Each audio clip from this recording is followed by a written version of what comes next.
Hey there, third grade. This is your week 3, day 1 and day 2 reading video. Remember to comment your name below once you have watched the video. Just say, hey, Jessica here, watch the video, or hey, it's Jessica. Okay? Sustainable fishing is today's video. It looks like this with the young lady fishing right there. Remember the hand motions also. If there's a vocabulary word, circle it. If it's something important, of course you highlight on your own. But every once in a while, you may see Miss Woodard go like this to highlight or to underline. Okay. Remember, we are tracking the main idea as we are reading the passages. Ready? Sustainable fishing. Sustainable fishing guarantees there will be a population of ocean and freshwater wildlife in the future. People have fished for thousands of years, yet unless big changes are made, they may not fish much longer. Many kinds of fish are in danger of disappearing. New ways of fishing are shrinking fish populations. Fishers take billions of pounds of fish from the sea each year. Scientists say many kinds of fish will soon be wiped out. Once they are gone, they will never come back. There is a way to stop this from happening. Fishers need to start using sustainable fishing practices. Sustainable fishing is a way of fishing responsibly. It kills fewer fish. It also gives fish population a chance to grow back. I suggest that you take a second, you pause, and you jot down the main idea in the small space provided there. What's happening so far? What is sustainable fishing, and why do we need to use it? Second paragraph. The world's fish are in serious danger. Look at the bluefin tuna, for example. Many people like how it tastes. Because of that, it has been very heavily fished. Today, there are fewer bluefin tuna than there were in 1970. Fishers catch bluefin tuna in two harmful ways. One is purse seining. The other is long lining. Purse seining fishing uses a large net. First, the net is used to herd fish together, then closes around them. The net scoops up many fish at a time. Long lining uses a very long fishing line that is dragged by the boat.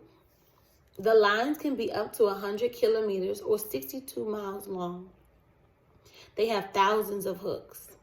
Bits of food on the hooks attract fish. Purse seining and long lining catch thousands of fish at a time. They also catch many fish that fishers were not trying to catch. Some fish are called bycatch. Birds and sea turtles can also be trapped by accident. What are some flaws to these two ways of fishing? What's wrong with long lining fishing as well as purse seining? What's wrong with those methods?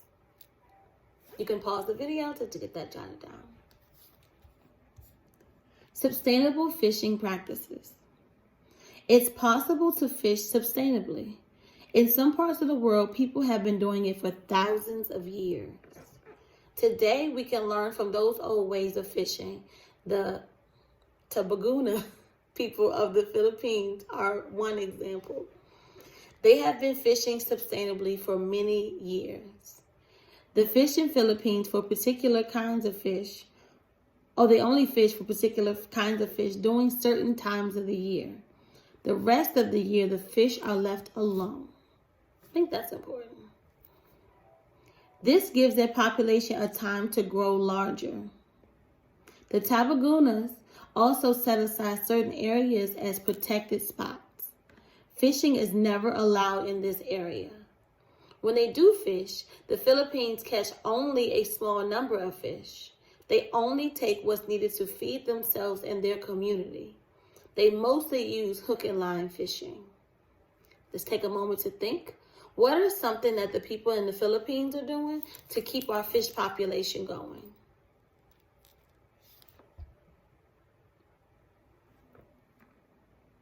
Good job.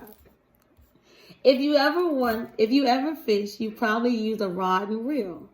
A rod and reel fishing is a newer form of hook and line fishing. It is much more sustainable than long lining. Only one fish is caught at a time instead of thousands. There is also much less bycatch. Remember what bycatch was from the top? I think we should circle that if we haven't already from the top. Bycatch, remember, they are the fish that you don't mean to catch. They're the fish that you catch on accident, and sometimes it could be a sea turtle. And then you have to throw it back, and it's a waste. If you hook something you weren't planning to catch, you can put it back in the water right away. Another way we can all help is no longer eating fish. Ocean scientist Sylvia Earle has stopped eating fish. She believes we need to take a break from eating seafood. Fish populations need a chance to grow larger again, she says. If you agree with that, you can put an exclamation point if you have a question, or if you just think it's important. Don't forget to mark up your text. I personally have stopped eating seafood, Earle says. I know too much. I know that every fish counts. Fish are very important to the health of our ocean, Earle says. In turn, the ocean makes the planet work. Of course, many of us want to keep eating fish, and if we do, we should choose seafood that is fished sustainably. Fish in our ocean are just too important not to care.